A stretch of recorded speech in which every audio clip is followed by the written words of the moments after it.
కన్యాకుమారి నుంచి కశ్మీర్ వరకు నడిచిన అది ఒక నిరర్ధకమైన నడకగా చరిత్రలో మిగిలిపోతుంది. కానీ ఒక సదాశయంతో, ఒక సత్సంకల్పంతో ఇంకొకరు కన్యాకుమారి నుంచి కశ్మీర్ వరకు ప్రజలందరితో మమేకమై వారందరినీ ఏకతాటిపైన నడిపిస్తే అది ఆత్మనిర్భర భారత్ అవుతుంది. అదే కన్యాకుమారి నుంచి కశ్మీర్ వరకు ప్రజలకి వారి పరిసరాల శుభ్రత యొక్క బాధ్యతను తెలియజేస్తే అది స్వచ్ఛ భారత్ అవుతుంది. అదే కన్యాకుమారి నుంచి కశ్మీర్ వరకు ప్రజల గుండెల్లో దేశభక్తి, ధైర్య సాహసాలతో నింపితే అది పటిష్టమైన, బలిష్టమైన భారతం అవుతుంది. అది ఒక రోజున అఖండ భారతం అయి తీరుతుంది.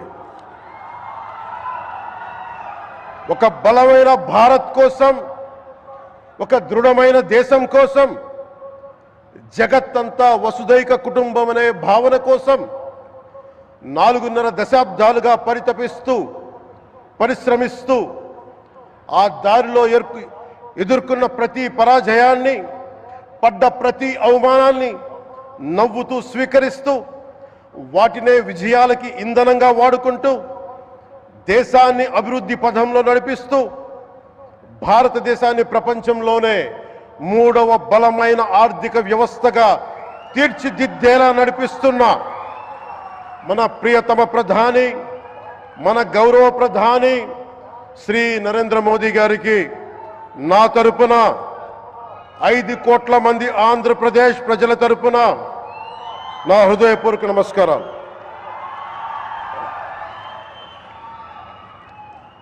విద్యార్థి నాయకుడిగా రాజకీయాల్లో ప్రవేశించి రెవెన్యూ మంత్రిగా, ఆర్థిక మంత్రిగా మొదలై తెలుగుదేశంకి రథసారథి అయి 4వసారి ముఖ్యమంత్రి అయి తెలుగు ప్రజల్ని అభివృద్ధి పదంలో నడిపిస్తున్న దార్శనికులు, రాజకీయ ఉద్దండులు గౌరవ ముఖ్యమంత్రి శ్రీ నారా చంద్రబాబు నాయుడు గారికి నా హృదయపూర్వక నమస్కారం.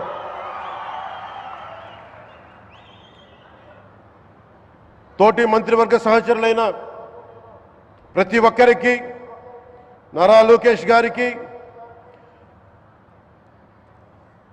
ఎన్డీఏ కూటమి శాసనసభ్యులకి, నాయకులకి,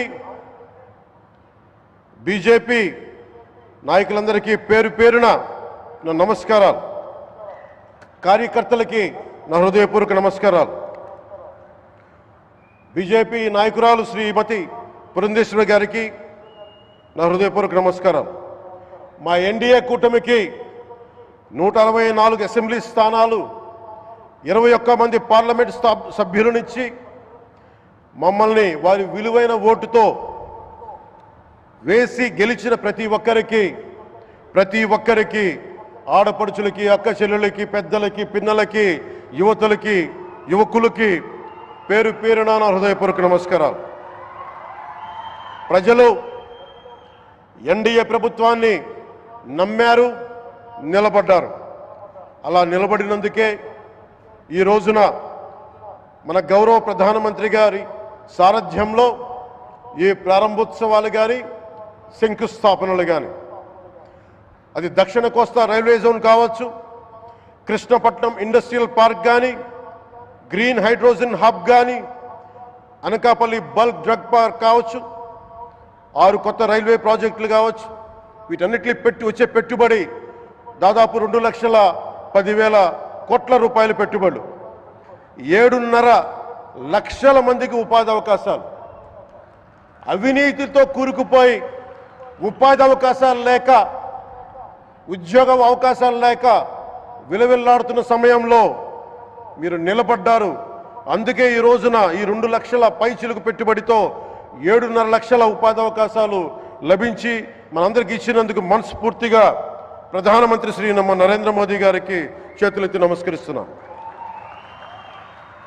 ఇవి కాకుండా కొత్త హైవేల నిర్మాణం, విస్తరణ, అలాగే అమరావతి రాజధానికి పెట్టుబడులు, పోలవరంకి నిధులు, 15th ఫైనాన్స్ కమిషన్ నిధులు కానీ, జల్ జీవన్ మిషన్ కోసం ప్రతి ఇంటికి నీరు, రక్షిత మంచినీరు రావాలి ఆయన ఆకాంక్ష, ఆయన ఆశయం.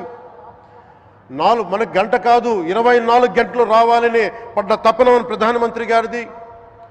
వీటన్నిటికీ చేయగలుగుతున్నాం, ముందు ప్రారంభించామంటే మీరు మా మీద పెట్టిన భరోసా, మా మీద పెట్టిన నమ్మకం, గౌరవ ప్రధానమంత్రి గారి మీద మీరు చూపించిన నమ్మకం. ఈ రోజున అది 2 లక్షల పైచులకు పెట్టుబడులుగా ఇక్కడికి వచ్చింది. ఎక్కడో మన మారుమూల గ్రామాల్లో 70 సంవత్సరాల పాలనలో గ్రామాలకి రోడ్డు లేదు. ప్రధానమంత్రి సడక్ యోజన కింద ఈ రోజున మనం మారుమూల గిరిజన గ్రామాల్లో కూడా రోడ్లు వేయగలుగుతున్నామంటే దానికి ముందుండి మాకు వెన్నుతట్టి మాకు నిధులు సమకూరుస్తుంది నరేంద్ర మోదీ గారు. భారతం అభివృద్ధి పదంలో ఎందుకు చేశారు ఇవన్నీ అంటే, భారతదేశం అన్ని రాజ్యాలు, అన్ని రాష్ట్రాలు ఏ ఒక్కరు కూడా అభివృద్ధిలో వెనకపడకూడదు. అది మనకి తెలంగాణ కావచ్చు, ఆంధ్రప్రదేశ్ కావచ్చు, ఆంధ్రప్రదేశ్లోని ఉత్తరాంధ్ర, రాయలసీమ, మనకి కోస్తాంధ్ర కావచ్చు, ఎక్కడా కూడా ఏ ప్రాంతం కూడా వెనుకపడకూడదు అభివృద్ధిలో.